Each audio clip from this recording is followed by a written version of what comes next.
সুন্দর না? হ্যাঁ সুন্দর। তোর হলো তার রিসেপশনের ড্রেসের চেয়ে এটা বেশি ভালো লাগছে আমার। তাহলে এটা তুই পর। বিয়ে তোর, এটা পরবো আমি? কিছু খাইছিস হাবাগো? হ্যাঁ, আমি হাবাগোবা দেখেই এত কিছু লুকাতে পেরেছিস। যখন লুকিয়েছিলাম তখন বাচ্চা ছিলাম, বুঝি নাই। তাহলে এখনো কেন লুকাচ্ছিস? আজকে তো রাত, কি উল্টাপাল্টা বলছিস? কি লুকাচ্ছি? যা যা রেডি হ, এমনি লেট হয়ে যাচ্ছে। আমি তোকে কতটুকু ভালোবাসি তুই জানিস? জানি।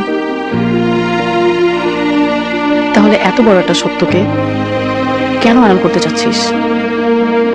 চোখের পানি মানুষকে যতটা হালকা করতে পারে আর কিছুতে পারে না।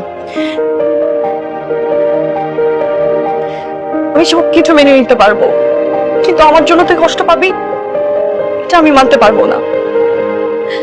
তামিমকে তুই পছন্দ করিস, ওকে নিয়ে এতটা দিন অনেক কিছু ভেবেছিস। আমি চাই না ওগুলো মিথ্যা হয়ে যাক। হ্যাঁ, পছন্দ করার মতো দুনিয়াতে একটাই ছেলে আছে না? কয়েক মাসে ভালো লাগা কয়েকদিনই চলে যাবে। আর শোন, তোদের বিয়ের পরও কিন্তু একটা সুযোগ থাকবে, আমার থেকে দূরে দূরে রাখবে তানিমকে। আজকাল কিন্তু এসব অহরহ ঘটে।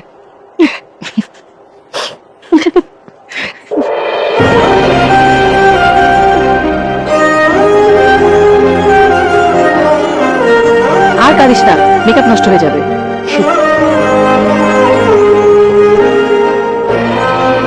আপনার কোনো দোষ নেই, আপনি আমাকে অনেকবার বলতে চেয়েছেন, আমি ইচ্ছে করে শুনিনি। আমি বেশি ইমোশনাল কথাবার্তা বলবো না, বান্ধবী আমার আবার কেঁদে ফেলবে, আবার মেকআপ নষ্ট হবে। আমি শুধু আপনাকে একটা কথা বলবো, তোরে যদি ওই সময় আমাকে আপনার নাম ঠিকানা দিত, আমি কিন্তু আপনাকে ঠিকই শাসিয়ে আসতাম। তখন তো প্রেমিক ছিলেন, এখন আমার বান্ধবীকে আপনার হাতে তুলে দিচ্ছি। যদি কখনো শুনি তোর কি কষ্ট দিয়েছেন, খবর আছে কিন্তু। সামনের মাস থেকে মার্শাল আর্ট শিখবো ঠিক করেছি। I love you so much. এভাবে বলিস না, বেচারা কষ্ট পাবে। সরি রাহা। এটা করে তো পার পাওয়া যাবে না, মাঝে মাঝে আমাকে স্ট্যান্ড আপ কমেডি দেখতে নিয়ে যেতে হবে। যেতে দিবি? যখন খুশি নিয়ে যাস।